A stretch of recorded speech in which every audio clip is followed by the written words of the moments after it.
True Story Media.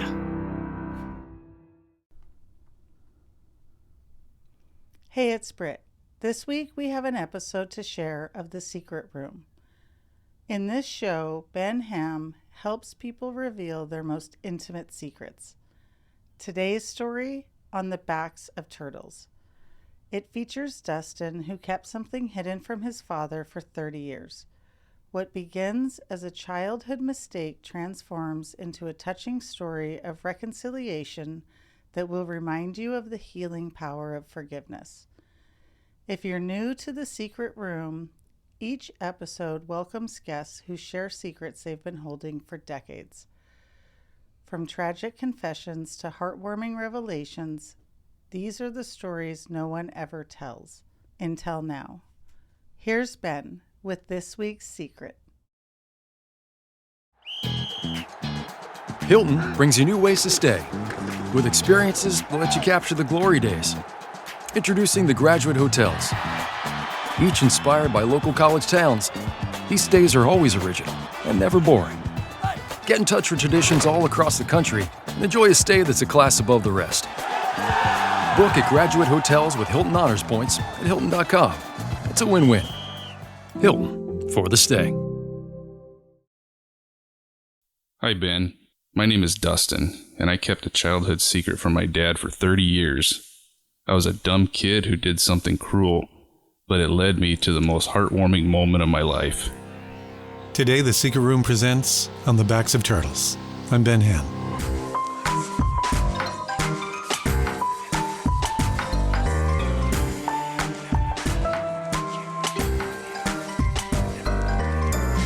I look over at my brother, and he's got this grin on his face, and You're like, keep quiet. yeah, and he goes, "Hey, look, it's one of those turtles." Oh, no.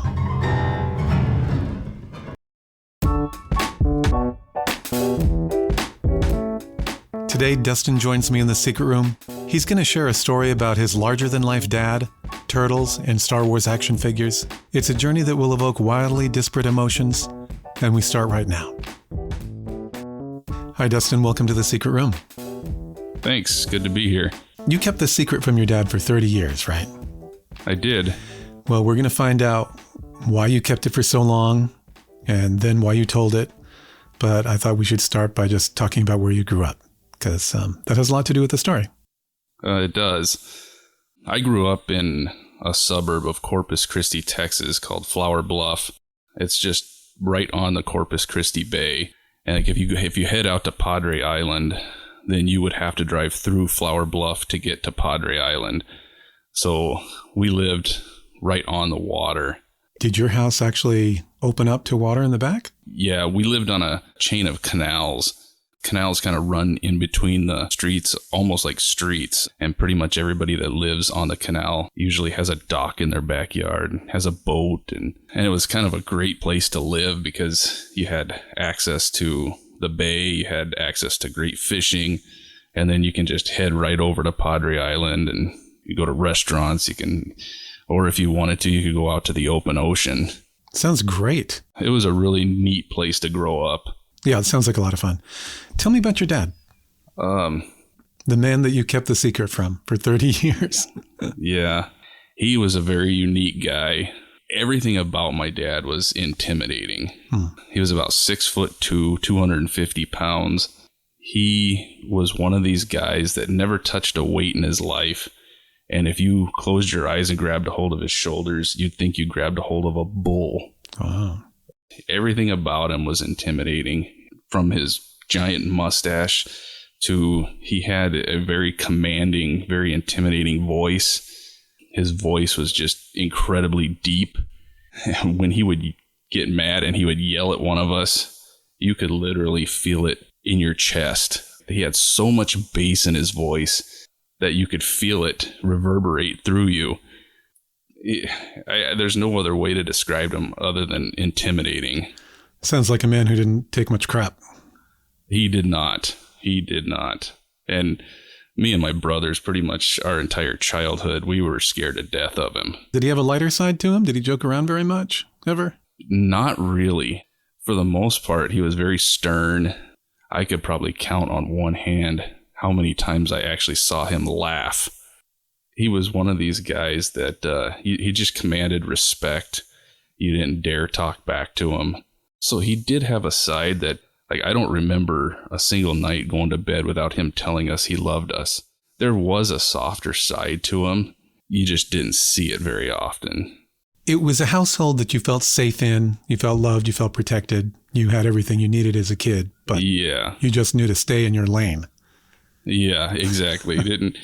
He was the type of person that he didn't like lying. He didn't like bullying. He didn't like cowardice. And he was really, really against doing anything half-assed. If he told you to do something, you better do it right the first time or else, you know. You mentioned in your secret that he had served in Vietnam. Yeah, he was a door gunner, 2 tours. He was actually a crew chief in a medical helicopter, and then also worked as a door gunner. He was fearless, and it was kind of weird because later on, I think it was when I was in high school, actually, I remember checking out a book in the school library about Vietnam, and I remember reading in there that Vietnam door gunners had a life expectancy of like 2 weeks. Oh my God. And I didn't realize until that point what kind of job my dad had back then. It kind of made me respect what he did even more. I can totally see that. I mean, what a job. And he came out of it. Yeah. Alive. It was kind of weird because he didn't talk about it too much. I don't remember him ever really talking about any specific incident. But the one thing he said is being in a helicopter was actually better than being in the barracks. He said it was the only place that you didn't sweat your ass off in. And I remember thinking he'd rather be flying in a helicopter doing something dangerous than sitting in a bunk sleeping. I just remember thinking that I can't comprehend that type of thinking. Right. But he had told his brother that when he was over there, he said the first couple months he was over there, he was scared to death.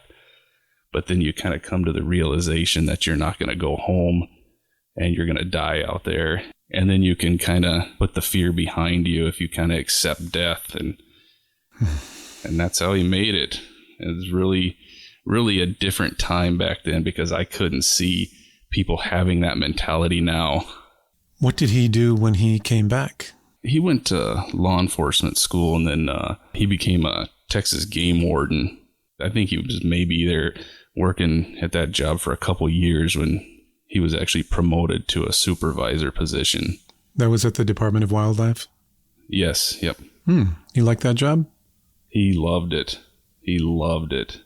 What did he like about it? I think he just loved being out on the water. He spent most of his time out on the water. You know, his dad was a shrimper his whole life. So my dad deckhand for his dad pretty much his entire childhood. So he just loved being out on the water and fishing. And I think he was living his dream every day he went to work, to be honest. Well, he sounds like quite a commanding figure. Yeah. Do you have any stories about him? You know, I kind of think of the type of person that he was, and he was always trying to teach lessons. I remember this was I think I was probably about 11, 12 years old. Me and my younger brother, we were told that while he was at work, we had to stain our dock. So we went out there and we started staining, and we're just working at it for a couple hours. And we got half of the dock stained, and a couple of my friends come riding up on their bikes, and they wanted me to go somewhere with them. So I told my brother, I said, let's finish this quick, and then I'm going to take off. So we finished the rest of it as fast as we could and pretty much as sloppy as we could. And then I put the stain away and jumped on my bike, and I hit the road. Later that evening, my dad came home, and I see him walking out to the dock, and I see him standing out there, and he looks down at it, and I see him shake his head. And I go, oh no. Uh-oh. So he comes back in, and he goes, come here. So we go back out to the dock, me and my brother, And he said, this side, he said, you did a great job. He said, but I can tell right here, here's the line right here where I'm assuming some of your buddies came by and you rushed through the rest of it, didn't you? Wow. And I just kind of said, yes, sir. And he goes, okay, this is what we're going to do. He said, tomorrow, he said, you're going to restain this entire deck. And he said, it is going to look exactly like the first half. And he said, you're going to start at 8 o'clock in the morning and you're not going to finish until I get home. So he said, you're going to go through with a toothbrush and apply some stain. And he meant it. And then he goes, but for the meantime, he said, come here. So we went back into the house. He grabbed a bag of peas out of the freezer. And he said, after dinner, he said, you're going to count every single pea in this bag. And he goes, and then when you're done, and then he looked at my brother and he said, then you're going to count every single pea in the bag. And he said, and if you don't come up with the same number, you're going to do it all over again. We were there until midnight counting peas. And I remember that thinking, this is insane. Like, who does this? And I just, at the time, you just hate your dad. I mean, I just despised him.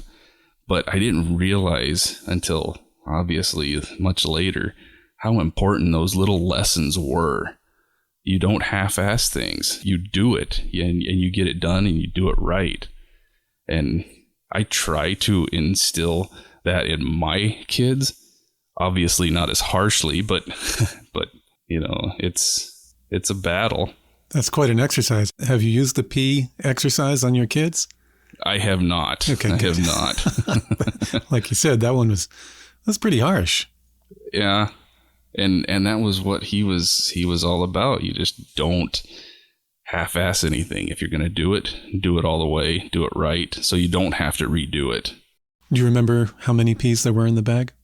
I think it was in the 800s. And I remember by the time we were done, they were getting completely mushy. So it was just a mess. Amazing. I can remember back when he was a supervisor, and this is kind of a story on what kind of a supervisor, what kind of a boss he was. He kept inviting this guy that worked with him. He kept inviting him over for dinner. It was him, his wife, and then they had a daughter. And I actually knew the daughter from school. I think she was a year younger than me. He kept on inviting them to dinner. I'd say it was like a couple times a month. And it was really weird because we would sit down to eat, and my dad wasn't big into conversation. He didn't talk that much. Like if we sat down to eat at the table, he may say a few things, but that was it. But it seemed like he was like trying to be less talkative when these people were here, and I couldn't figure out why he kept inviting these. And this guy was another game warden, and he was kind of a nerdy type of guy. After probably they had come to our house probably 6 or 7 times, the daughter, she kept on coming into my room. She goes, "You want to hear a secret?" I go, "Sure." She goes, "You got to promise not to tell your dad." Oh boy. I go, okay. It looks like you're going to get 2 secrets for 1 today. The first is coming right up, and how it all ties into turtles ahead. Stay with me.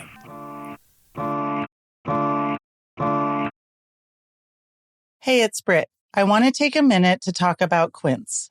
Now that the sun is out and temps are rising, it was time to pull out my summer clothes. I realized that I need some new pieces to kick off summer. Thankfully, Quince had everything I needed at amazing prices, including 100% European linen shorts and dresses. The best part, everything with Quince is priced 50 to 80% less than what you'd find at similar brands. By working directly with top artisans and cutting out the middlemen, Quince gives you luxury without the markup. Treat your closet to a little summer glow up with Quince. Go to quince.com/Brit. You'll get free shipping on your order and 365-day returns. That's Quince, QUINCE.com/Brit.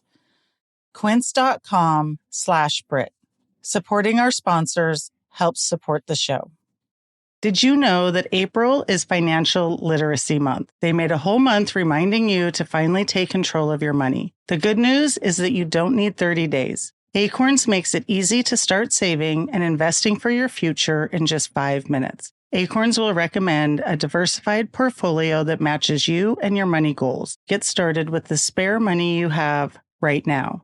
I've had all my kids sign up so that they can take any of their extra money and save it, but also give them a way to learn about investing. Sign up now and join the over 14 million all-time customers who have already saved and invested over $25 billion with Acorns. Head to acorns.com/youprobably or download the Acorns app to get started. Paid, non-client endorsement compensation provides incentive to positively promote Acorns. Tier 2 compensation provided. Investing involves risk. Acorn Advisors, LLC, an SEC registered investment advisor. View important disclosures at acorns.com/youprobably. And we're back with Dustin's story. She goes, you want to hear a secret? I go, sure. She goes, you got to promise not to tell your dad. Oh, boy. I go, okay. She goes, my dad hates your dad. and I go, really? And she goes, yeah, she thinks he's an asshole. And I go, okay. And I just kind of laughed about it. And, well, as soon as they left, I went to my dad and I said, hey, guess what? And he goes, what? And I go, and I can't remember his name, but I go, daughter told me that her dad hates you. Oh, boy. And he says, I know it. Okay. I go, you know? I go, why would you keep inviting them to dinner if you know? And he goes, because he's trying to promote. I go, okay. And he goes, I don't promote pussies. And I go, okay. I go, then what's the whole charade with the dinner thing? And he says, if he doesn't have the balls to tell me that he doesn't want to come to dinner, then he's not going to have the balls to stand up for the staff that work underneath him.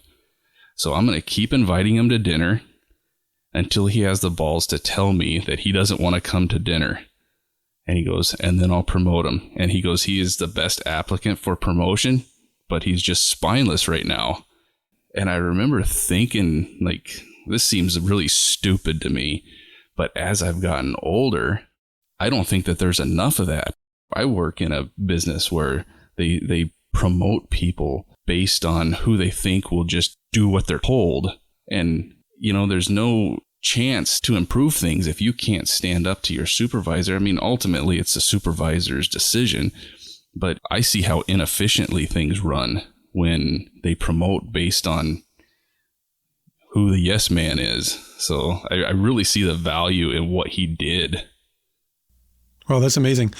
I mean, there's definitely merit in that. But I wonder if the guy ever stepped forward and said, I don't want to come over to dinner. I mean, it's almost like biting the hand that feeds you. Yeah, he did get promoted, but it took a while. And eventually they stopped coming to dinner, and I never really asked why. I wonder what it was that ultimately convinced your father to promote him. I don't remember. Or I don't even know if I ever knew. Maybe the guy just said no one time. Or maybe lied. Right. Oh, I can't. Right. That's probably what I would have done. Well, your father cuts a commanding figure. He is very clear in the way he presents himself, the way he carries himself, and very certain in the things he does in life. Yeah, he really was. As we got older, it was kind of weird because, as scary as he was as a kid, and I remember none of my friends ever wanted to come over when he was home because he scared them too. But then once we got into like high school, we start to realize that he's not as intimidating as we once thought, and he was actually more funny than anything.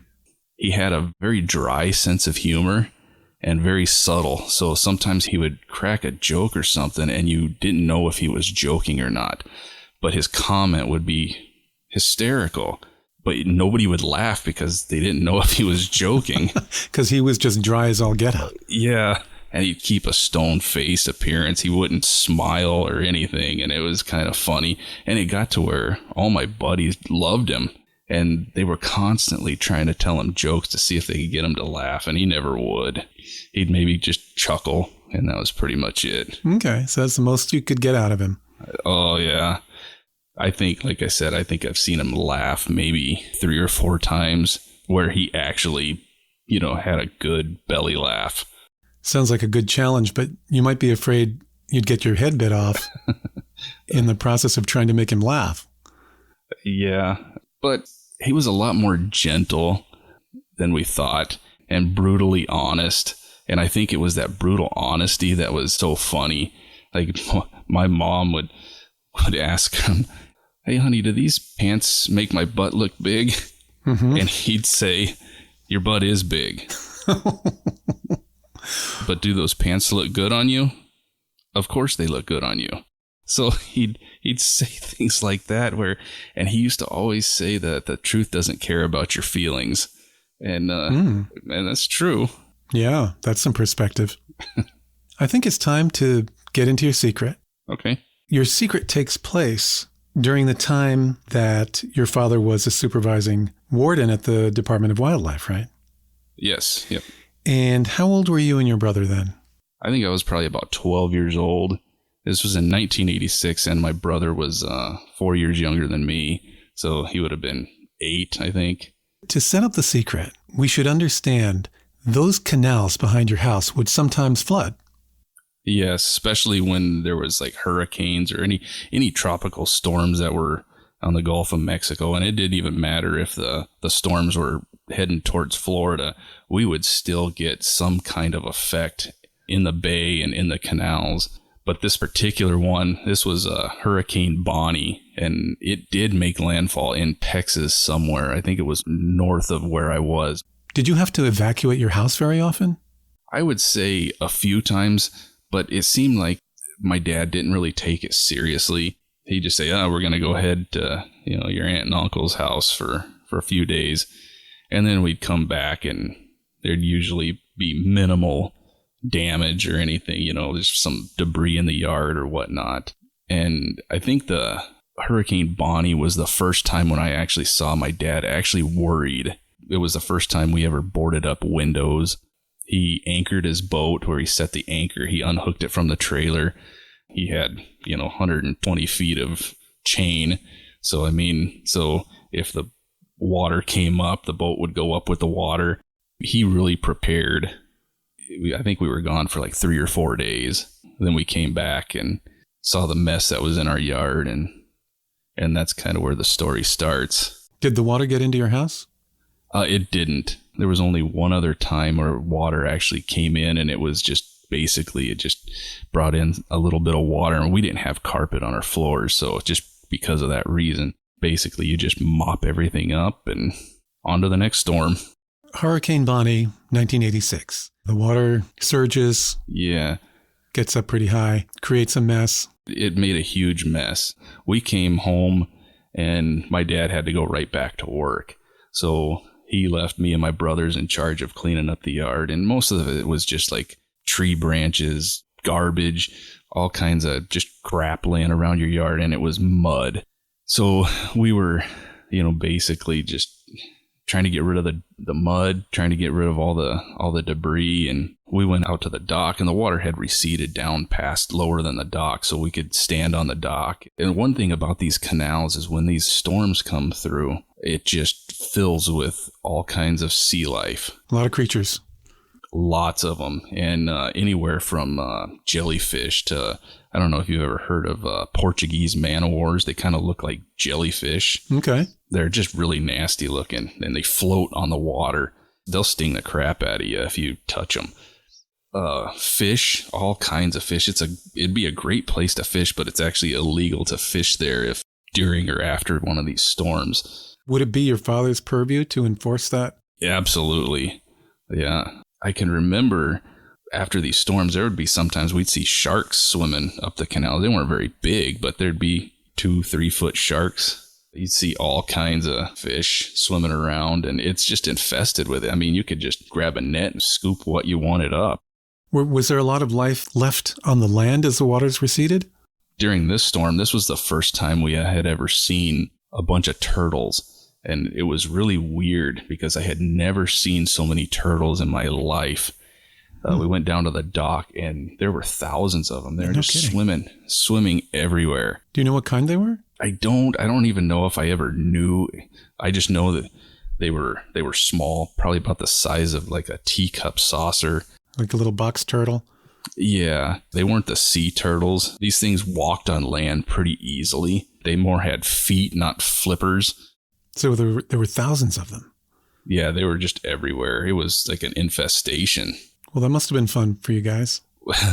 Oh, turtles are fun. Oh, of course. We went and grabbed my dad's fishing net and we just started scooping them out of the canal. And in probably a couple minutes, we had an entire 5-gallon bucket full of turtles. Wow. And so what was your end game? What were you planning to do with all of these turtles? We didn't really have any plan. It was just kind of, we were just catching them. And my brother had gone into the shed and he grabbed my little sister. It was probably 3 or 4 at the time.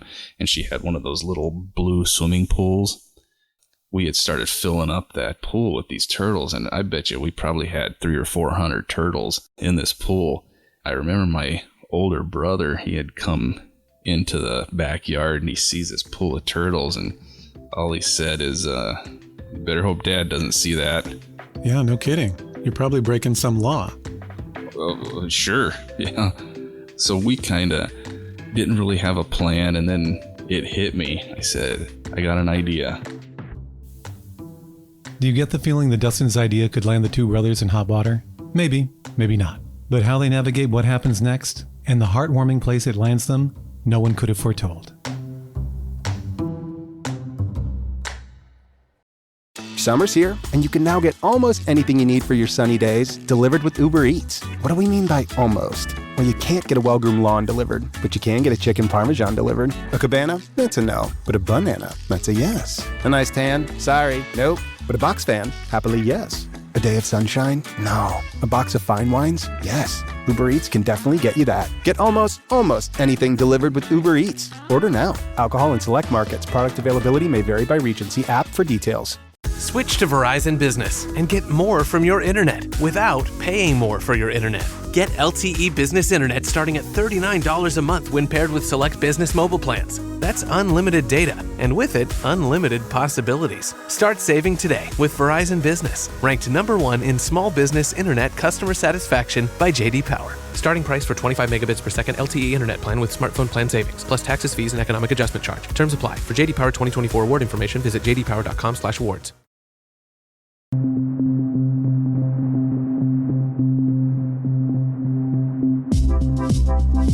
My older brother, he was big into like model airplanes and model cars, so he had this box in his room that had 20-30 tubes of this model glue. So I asked him if I could borrow some of that glue. So went into his room, grabbed the glue, and I went into my room, and I had been saving up, collecting all these Star Wars action figures. I probably had 4 big shoe boxes full of these action figures. I'm not exactly sure what the nexus of action figures, model glue, and turtles is, but I'm a little afraid. So we started an assembly line. I had this idea that we would glue these action figures onto the backs of these turtles. Oh my God. So I would put the glue on, hold it in place, and my brother would hold it in place until it dried. And then once it dried, we'd toss it back in the pool. And we did this with probably, we ran out of action figures. We probably did this with, I bet you, 300 turtles. Just, it was the dumbest thing I can ever remember doing. And we did a lot of dumb stuff as kids, but this kind of takes the cake. This was stupid. This is clearly animal abuse. Yeah, it was. But at the time, we weren't thinking that we were hurting anything. We just thought it was funny. And then my brother comes back in there and sees this pool full of Star Wars turtles, and he kind of laughed about it. And if my brother laughs about it, it must be funny. So we thought, all right, let's go dump it back in the canal. So we drug this pool back to the canal. We dumped them. And for the rest of the afternoon, we watched these Star Wars action figures gliding through the canals. What a sight. So you got like a Yoda and an Obi-Wan Kenobi just kind of floating around the canal. It was Luke Skywalker, Darth Vader. It was all of them. For the next few hours, we just sat and watched it. And the turtles would be underwater, but these action figures would be sticking out of the water, kind of like a shark's fin, and just be flying up and down the canals. And I don't know, the sight must have been hilarious. One side of you says this is like the funniest thing to see. And of course, it's also terribly sad. I mean, I don't know what the impact on the turtles is, but it can't be good. It can't be good. Yeah. I don't even want to think of that. Yeah. I mean, I'm almost 50 years old now, right. And I still think it's funny, but at the same time, I try not to think of that side of it. Not funny at all, really. When you think about it like that. How many action figures were swimming around? Probably 300 or 400 of them. You had that many action figures? I had a ton of them. They must have been small, like maybe a few inches. Yeah, they were probably 2-3 inches tall. Yeah, and I had been saving them since I was probably like 5 or 6 years old. Okay. So, wow, well, you certainly found an opportunity to do something with them. Well, and then I was kind of bummed because now I don't have them anymore. Right. And I'm never going to get them back. Yeah. I'm trying to picture this. Yeah. Right. And as we sat there, we started seeing less and less of them over the course of like the couple hours. And then, the end of the day came and it started getting dark. So we went inside. And then the next day we had to continue cleaning up the yard. So we went back outside and we'd still see them swimming around. And over the course of the next week, we still were seeing them swimming around the canals. And then something bad happened. My dad, he would always take the newspaper into the bathroom with him. And he comes out of the bathroom with the newspaper. And I was in the kitchen. And I hear him say, "Look what these idiots did." And then I hear my mom say, "Looks like something our boys would do." So that got my curiosity. I kind of peeked around the corner and I see them looking at the newspaper. Well, I went behind my mom and I looked at what she was looking at. And right on the front page of this, and we had it was just a little community newspaper that comes out like a couple times a month maybe, but right on the front page there was a picture of a log floating in the water. And there were 6 turtles sitting on this log, and every one of them had Star Wars action figures on their backs. Oh my gosh. And they found community. Yeah. And I just looked at it and went, uh-oh. Right. And and I just kind of kept it quiet. I didn't say anything, and I didn't even tell my brother, and hoped it would just go away. You must have been terrified. At that time, not yet. It gets worse. What was your father's reaction? Did he say anything to you about it? Yeah, we were out fishing. This was probably maybe a few weeks later. There was multiple news articles in the newspaper about these turtles. So I think over the course of like a few weeks, I think that like 2 or 3 more articles came out. Then there was a picture in the Corpus Christi newspaper, which was a bigger newspaper. Uh-oh. It said Department of Fish and Games is investigating the abuse. And I just remember seeing that going, oh my God. And is that your dad? I knew right away that my dad would be involved. Oh my God. I just remember thinking that he's going to figure this out. Yeah. Nothing gets by this guy. No. And over the course of the next few weeks, I was just scared to death. I just knew that he was going to find out and we were going to get whooped, and who knows what was going to happen. I think he might have even got rid of us. Oh my gosh. So was there any discussion at the home about it? Like, did you and your parents talk about this prank that somebody had perpetrated on your local turtle population? Not really. At one point, my dad did say, he said, "You guys have something to do with this?" And like, no. Okay. Just totally lying about it. But we kept it pretty hush-hush. And then one day he had come home and he said that he would be doing the investigation on this turtle thing. And he said, "I'm letting one of the rookies handle it." There was a huge relief because my dad hated these rookies. He was always talking about how dumb they were.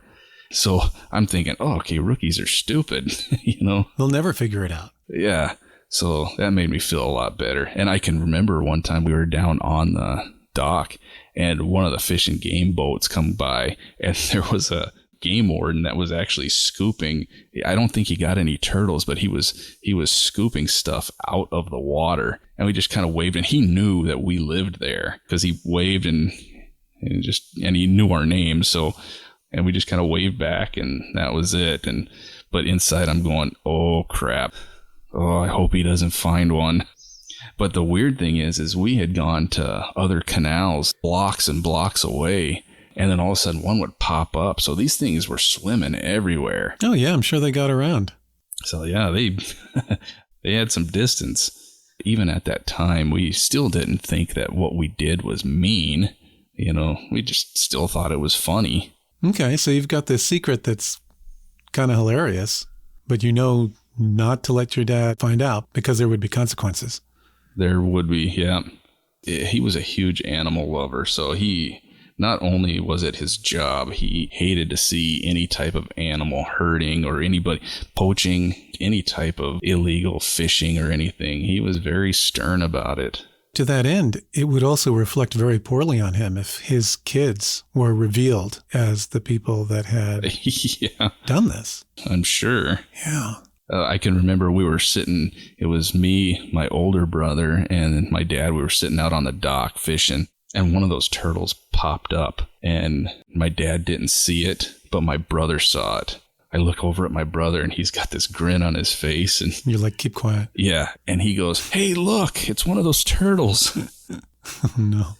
And then my dad turns and looks, and he goes, yeah, if I ever find out you guys had something to do with that, he goes, you're getting your ass whooped. So then we're just like, no, it wasn't us, And the weird thing is I think every once in a while, my mom would drop these little subtle hints.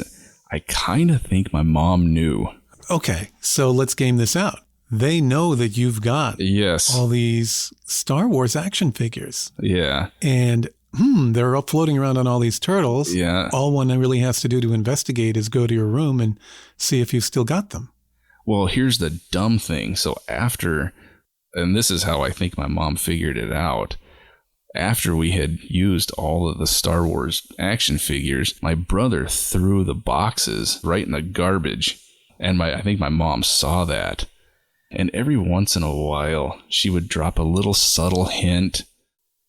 Sometimes we thought that she was kind of like a double agent. She would help us out, because she knew how mad my dad would get. So she'd kind of cover for us sometimes, but then we'd piss her off. And then, then she'd kind of rat us out. But then other times she'd help us out, and other times she'd rat us out. So she was playing both sides. Wow, so much family politics. Yeah. Yeah. That was probably a good life lesson, too. Learn how to negotiate. Yeah. And don't piss off your mom. Yeah. So what kind of hints did she drop? Every once in a while, I remember we'd get these things in the mail, like department store catalog or something. And she would open it up to like the toy section. And then she would circle like the Star Wars stuff. And she'd go, you guys need any more Star Wars stuff? Oh, but she totally knew. Yeah, I think she did. But she never said a word about it. Yeah, well, she let you know, didn't she? In her own subtle way. Yeah. Yeah, she was pretty sneaky. And so clearly she never told your dad. No, she never told him. Well, it's sounding like he never found out. He was the type that if he even had a hunch that it was us, he would have said something. Right. We must have been good liars. Yeah. Maybe he didn't want to know either. Yeah, well, that could be too. But there's an epilogue to this story, right? Yeah. There's in 2018, my dad passed away. Oh, I'm sorry. He I look back and I think of my dad as almost like a superhero. I look back on the way he was and the way he conducted himself and the way he stood up for people. I don't know. People like that just aren't around anymore. And he was just a great guy, and he started developing heart problems, and he went in for heart surgery, and he never left the hospital. Sorry. Yeah. And so at the end, did you have a chance to talk to him? Yeah. It was kind of weird, because when he went in for heart surgery, I didn't think, I would have never thought in a million years. I mean, this guy was just so incredibly tough, that I knew he was having heart surgery. We went to the hospital the day before, and we were joking around. You know, it was one of those things where he did not seem like that he was coming to an end. I thought this was just going to be another thing he'll beat, you know. Yeah. Was he smiling? Yeah, and you know, he wasn't in a bad mood. He didn't seem worried. Even my mom didn't even seem worried. He had the surgery, and he survived the surgery, but he just started deteriorating after the surgery. And even when my mom called me and said that he wasn't doing good, like, me and my younger brother, we didn't really take it seriously. So, you know, I have some regrets. I didn't go visit him until the day before he passed. And so he spent 3 months in the hospital with not many visitors, and I still feel horrible over that. Yeah. Did the family all come around the day before he passed? Yeah. The doctor had told my mom that he had to have a procedure done, and basically it was, he had a triple bypass, and there's these tubes, I guess, that have to be changed.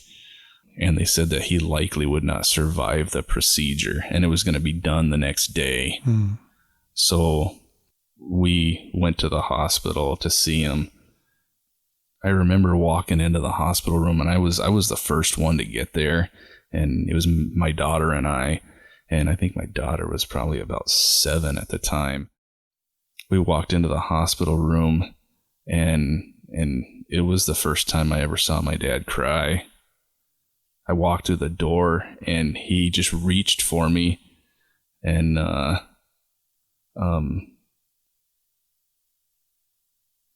yeah, it was that was tough. And he had deteriorated so much. He had turned into this frail little guy, and he was unrecognizable in just that amount of time. Even like his hands, he used to have catcher's mitts for hands. Like, we used to joke that we call them sausage fingers. And he just had these massive, powerful hands, and his hands were so skinny. And when I was 16 and I got my first job, the first thing I did is I bought my dad a present, and the present was it was a ring, and it was a lion head, and then on the side it said Dad, and it had 2 diamonds in it, and I had to get the ring big because he had these massive fingers. And to put it into perspective, my wedding ring actually fits through his ring all the way through without touching it. That's how big his hands were. And he was still wearing that ring, but he had fabric tied around the bottom of the ring just to keep it on. And seeing him like that was devastating. I knew as soon as I saw him that he was dying. Yeah. And it was really nice because I got to spend a couple hours before anybody else got there. And so I got to spend a couple hours with him, and we prayed and just hung out and just chatted, and it was really weird because he was on oxygen, but he could still talk, and it was real like labored talking. So it was a little hard to understand him, but I laid next to him on his bed, and we just laid there for a couple hours and talking, and I would say that was the worst moment of my life. Oh, I'm so sorry. And so then your mom and your brother must have come along. Yeah, and then my older brother showed up, and it was kind of weird because after everybody showed up, it kind of turned into like a little party, you know, like everybody seemed like they were in a good mood, and I didn't really understand why more people weren't sad. My mom, she'd have her moments, but for the most part, everybody seemed pretty upbeat, and I wanted to say, don't you realize that this is the last time we're going to see him? But then again, I didn't want to turn the mood sour either. Must have been very somber though, nonetheless. Yeah, it was towards the end of the day, and we had kids there that were hungry and they wanted to leave, and so everybody was kind of like at the end, you know, and it got real quiet. And then we were kind of just sitting around the room. Nobody was really saying too much. And my brother pulled me aside and he goes, we got to change this mood. We got to do something. And he goes, tell him about the turtles. Tell him the turtle story. Tell him the turtle story. Oh, no. And I looked at him and I just remember just thinking, that's the best idea I've ever heard. You knew instantly you wanted to do it. Yeah. No second thoughts. Yeah. I said, I got something to tell you. So I told the story, and he laughed, and wow. And he just it was one of the funniest things. He looked at me and he goes, by the way, you're grounded. and it was just kind of a neat moment. And the weird thing is probably about maybe a couple months before that, I had kept, and I didn't even realize I kept these things. It was all the pictures of those turtles. I had ripped out all the newspaper clippings and I had saved them. So I had like 4 or 5 pictures of these turtles with these action figures. And when my dad passed away and at his funeral, I put them in an envelope and I just wrote on a little Post-it note, sorry I lied. And I put it in the envelope and I put that in his casket with him. Oh. And then the weird thing about the Post-it note, and I didn't realize I had even done this, but I was going through a dresser drawer in my bedroom. This was probably about a month or 2 after my dad's funeral. And I remember seeing all these Post-it notes. It just instantly hit me. My dad, he was so cheap. He would never buy birthday cards. Mm-hmm. So what he would do is he would take a Post-it note and he would write, happy 26th birthday, love ya. Mm-hmm. And then he would put that Post-it note in an envelope and mail it to you. And he was never right on the birthday either. So I would get one on my brother's birthday, and it would never have the right day either. It never, if I was 34, I'd get one that said happy 26th birthday. So what? That's so weird. Yeah, and he was trying. Yeah, he gets a B for effort. Right. That's hilarious. And so he gave it back to him with the Post-it note in his casket with the turtles. And it wasn't done deliberately. Then just kind of came full circle on its own. Yeah. If I could share a couple more stories of my dad. One of the things is when I told you that he was always teaching you a lesson. I can remember when I was in high school. I think I was probably a junior in high school or something.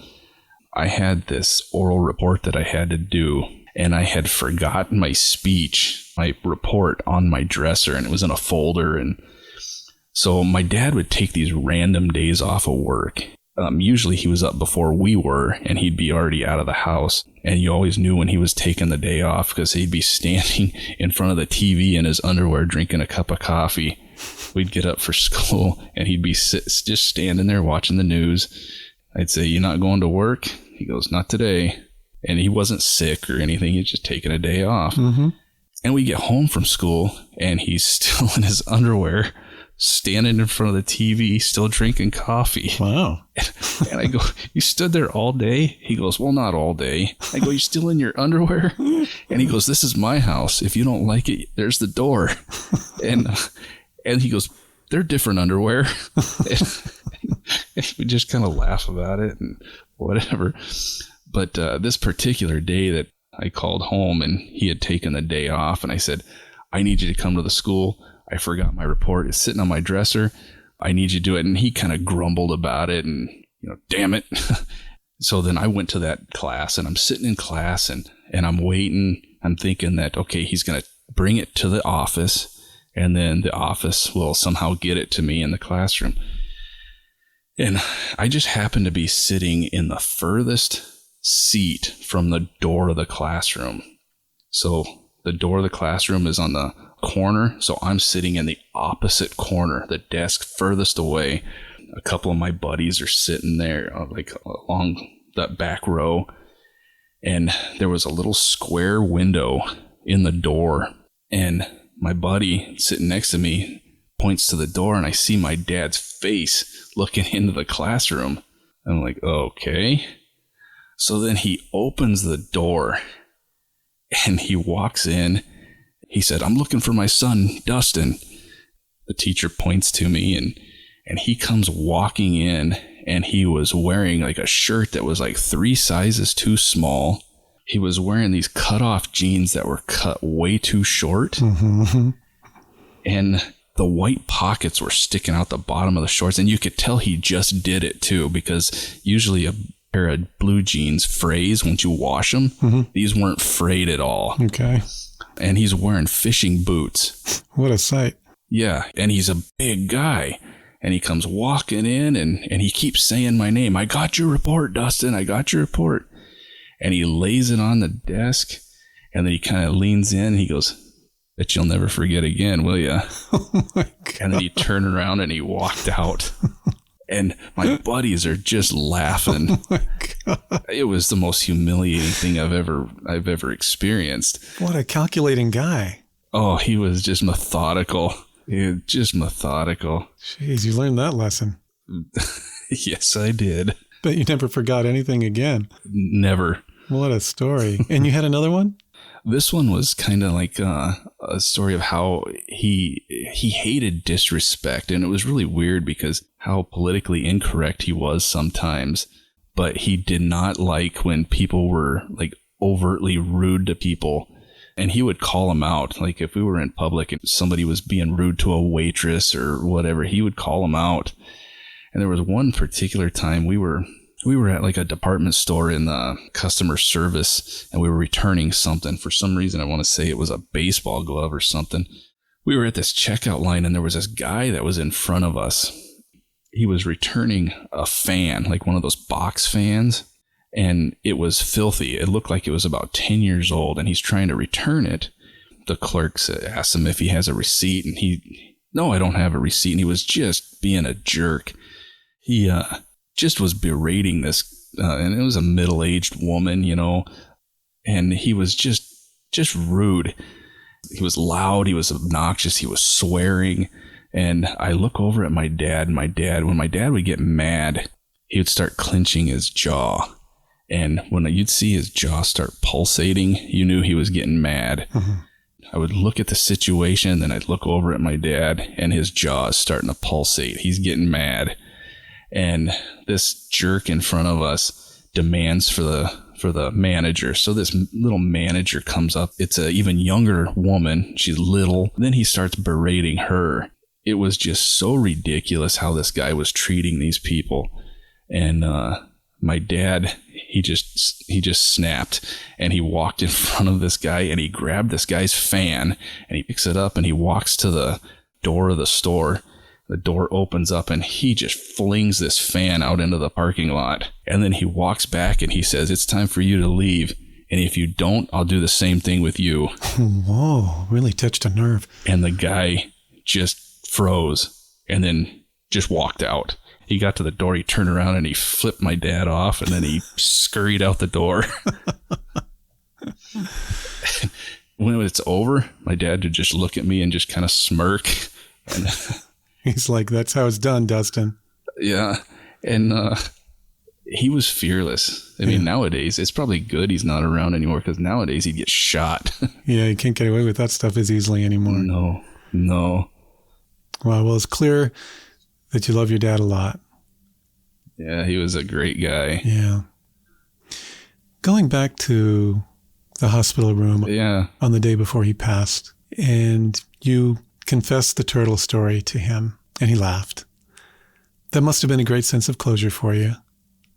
It was really kind of weird because I remember when we were fishing that day, and he told us, and this kind of put it into perspective, that he had made the comment that doing that to those turtles was like a death sentence for those turtles.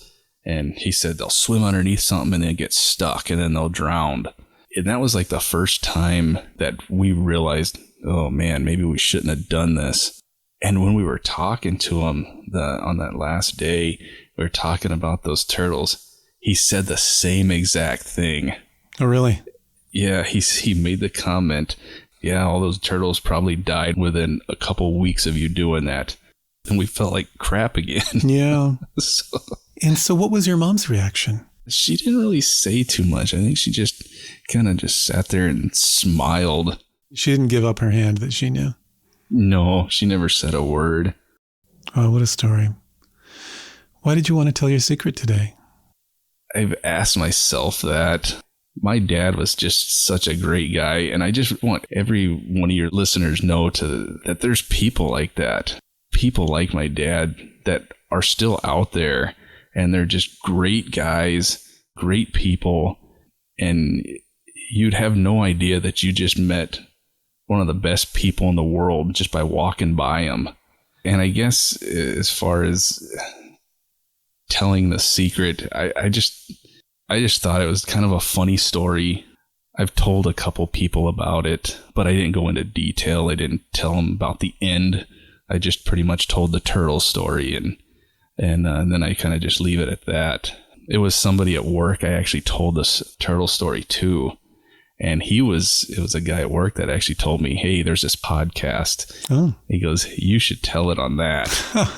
And so I thought, and he didn't even know the end of it, so it'll be interesting to tell him, the guy that actually told me about the podcast, "Hey, we did this interview." Or maybe just wait for him to hear it. Yeah, I could do that. Either way, he was right. Yeah. And, and I remember writing it when I was writing it to you, and I had listened to quite a few of your podcasts, and I just thought, this isn't even remotely close. Some of these other secrets are just so life-changing, and this was not one of those secrets. Well, it's quite a story, and it just comes full circle with your dad, and it's just so heartwarming at the end. It gave you some really nice closure with your dad, who is a towering figure in your life. Yeah. It's weird, I'll see people on TV, or I'll hear a song that he would listen to, and he was a huge Cher fan. Okay. And I think I was the only one that knew that. And anytime him and I were in the vehicle together and a Cher song come on, he'd say, "Shut up." And then he'd turn the radio up and he would listen to this, and he would sing along with it. And he sang like shit, like absolute crap. And picture this big beast of a guy singing to a Cher song. So funny. But then other times, like there'd be other people in the car and a Cher song would come on and he'd go, "Oh, turn this crap over." And interesting. So for one of his birthdays, and I don't remember which birthday it was, this was back when they used to have music stores. I went in and I just cleaned him out of Cher CDs. And I put him in a box and I gave him to him for his birthday. And he opened it up in front of everybody and he's like, "What is this?" And he kind of rifled through them. And then he looks at me and he kind of just glares at me for a second. And you revealed his secret. Yeah.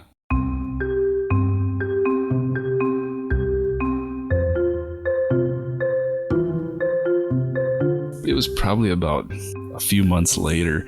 I was in his truck and I opened the console and all those Cher CDs were in his console. Yeah, I bet they were. That's great. He loved it. Yeah. And, he let his guard down around you a little bit. So that's a compliment to you. Yeah. Well, Dustin, thank you for sharing this personal story with us. I really enjoyed it. Oh, so did I. Thank you. You're welcome. Do you believe in life after love? Dustin is thriving, and I have no doubt that it's in large part due to his father's lessons and memory, which will always loom large.